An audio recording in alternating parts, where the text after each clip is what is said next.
Thank you, Deputy Presiding Officer. We are remarkably privileged to live amongst the landscapes of Scotland.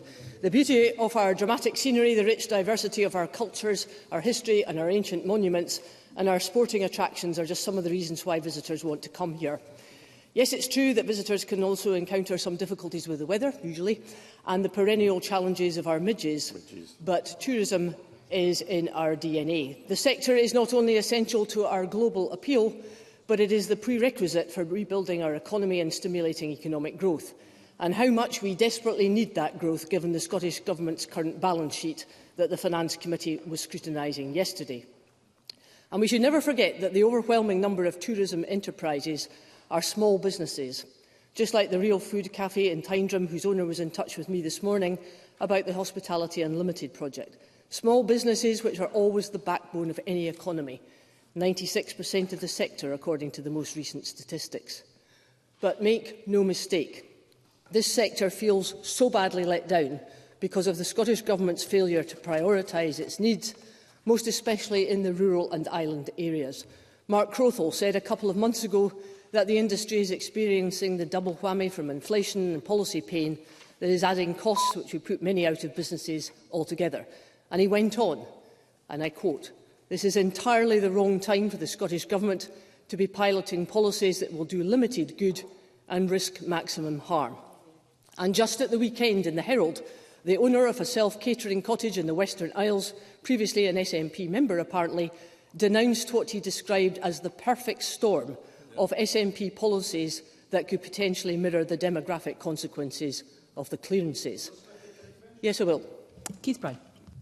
Can I thank Liz Smith for taking the intervention? She's listed a number of things in her motion which she says are down to the SNP. In that list, does she any space for the energy costs, the interest rate rises, the inflation or the effects of Brexit, or do those not matter? Liz Smith. I think, Mr Brown, I'm on record in this chamber of having spoken several times about the effect of Brexit and the difficulties of the labour supply, but I am not going to take any lectures from a Scottish Government which refuses to address the fact within the healthy increase in migration to the UK, Scotland is hardly seeing any benefit, which begs the question as why people won't come here in the first place. So let's examine the elements of that perfect storm, and I want to start with infrastructure. The Calmac ferry disruptions and subsequent cancellations have caused between 30% and 50% reductions in accommodation bookings for most of our islands. Whether it's communities in Mull and Iona, Arran, Lewis, Harris, South Uist, the list goes on. Ferry disruption has played a major part in disrupting the tourist industry, which I am sure is exactly why Alistair Allen was quite rightly questioning the First Minister just last week about the serious implications of these cancellations. And there were demonstrations at Lochboysdale just this weekend. Business leaders furious that there will be no compensation for the Scottish Government for all the disruption. And then there are the significant issues of the A9 and the A96 and the broken promises regarding the dualling of these critical road networks. Already the subject of so many debates and questions in this chamber. Now, I'm not sure where Richard Lochhead is today, but if he wants to hear at first hand what the long-term effects are of this, he doesn't just have to listen to my Conservative colleagues who have been assiduous in highlighting the dangers of this issue for many months, perhaps years, but also to his own constituents, Highland Council, Transport Scotland, and of course his own colleagues, Fergus Ewing and Emma Roddick, who know exactly what the effects are, not just on safety, but on tourism across the whole of the Highland region. Other countries don't have to put up with this blight on our infrastructure and connectivity, and it's high time that the SNP Green government recognise just how damaging the effects have been. But it's not just the weak infrastructure and connectivity that are causing problems. A third of Scottish Tourism Alliance representatives cited the short-term licensing policy as the biggest challenge. They have criticised the SNP Greens for failing to recognise the knock-on effects of self-caterers giving up their properties and leaving them lying empty, on local employment, on the sustainability of small rural communities, and in Edinburgh, where there are eye-watering fees being charged ahead of the festival and fringe, undermining the availability of accommodation. And all this when businesses are having to cope with inflation, high energy costs and the fallout from the Scottish Government's chaotic deposit return scheme.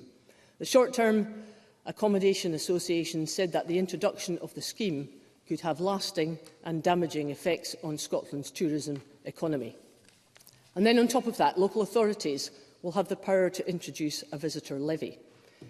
UK Hospitality Scotland said that the introduction of the visitor levy will leave so many hospitality businesses frustrated yet again by other costs that will come on a sector that is so in difficulty. I won't, if you don't mind, just now. Making Scotland uncompetitive in relation to the rest of the UK, something we already know that is happening with general taxation. Fiona Campbell of the Association of Scotland's Self-Caterers condemned the visitor levy at the time when the sector was already being hit by what she described as a juggernaut of regulation.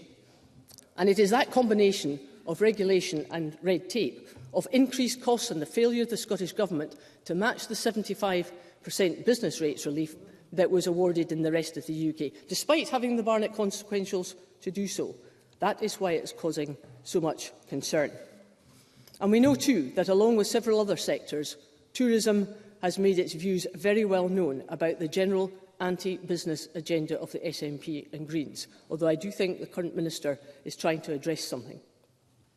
The Chambers of Commerce warning that the combined effects was that Scotland would become a less attractive place in which to live and work.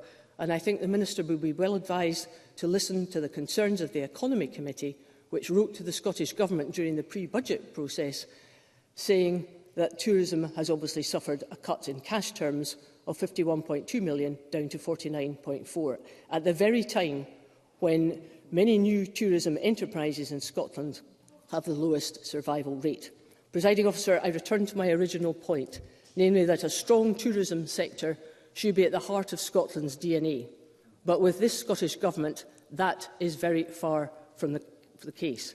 Now, I know Richard Lochhead likes to tell us that he is the Minister for Tourism, but the sector feels otherwise, perplexed that this role has been subsumed into the more general portfolio of small business and innovation. So can I finish by calling on the Scottish Government to look at this whole issue again? It needs a blueprint to address deep-seated concerns, and I move the motion in my name.